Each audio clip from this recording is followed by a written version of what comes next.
नमस्कार, देशोन्नती संपादकीयमध्ये मी साक्षी आपलं स्वागत करते। भगवान गडावर राजकारणाला थारा नाही अशी ठाम भूमिका घेत पंकजा मुंडे यांना भगवान गडावर सभा घेण्यास मज्जाव करणाऱ्या महंत नामदेव शास्त्री यांनी स्वतः मात्र यावेळी काहीशी राजकीय भूमिका घेत धनंजय मुंडे यांची पाठराखण केल्यामुळे सध्या वेगळ्याच वादाला तोंड फुटले आहे।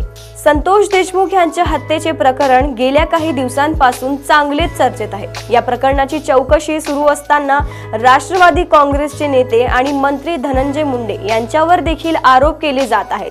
खंडणी प्रकरणातील आरोपी वाल्मिक कराड हा मुंडे यांचा निकटवर्ती आहे। धनंजय मुंडेंच्याच कृपाछत्रामुळे वाल्मिक कराड आणि त्याच्या टोळीचे गुन्हेगारी कारनामे सुरू आहेत। या धनंजय मुंडेवरचा मुख्य आरोप आहे आणि त्यासाठीच त्यांच्या राजीनाम्याची विरोधकांकडून मागणी केली जात आहे। या आरोपांच्या पार्श्वभूमीवर धनंजय मुंडेंनी भगवान गडावर जाऊन संत भगवान बाडा यांच्या समाधीचे दर्शन घेतले। तसेच गडाचे महंत डॉक्टर नामदेव महाराज शास्त्री यांच्याशी चर्चा केली। यानंतर महंत नामदेव शास्त्रींनी भगवानगड मंत्री धनंजय मुंडे यांच्या पाठीशी भक्कमपणे आहे असे जाहीर केले।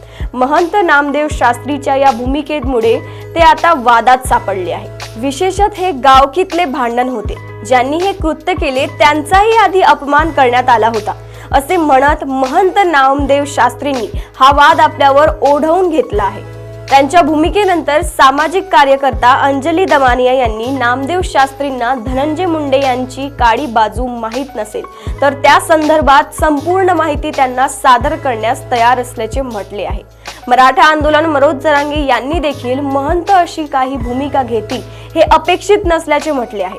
भगवान गडासारख्या पवित्र ठिकाणावरून अशा गुन्हेगारी वृत्तीचे समर्थन आणि पाठराखण होणे योग्य नाही। महंतांनी राजकीय अंगाने भूमिका घेऊ नये अशीच सार्वत्रिक भावना समोर येत आहे। अशाच राजकीय घडामोडी व अपडेट सोबत पुन्हा भेटूया देशोन्नती संपादकीयमध्ये। नमस्कार। ठळक घडामोडींसाठी देशोन्नती न्यूज चॅनलला सबस्क्राइब करा आणि बेल आयकॉन प्रेस करा।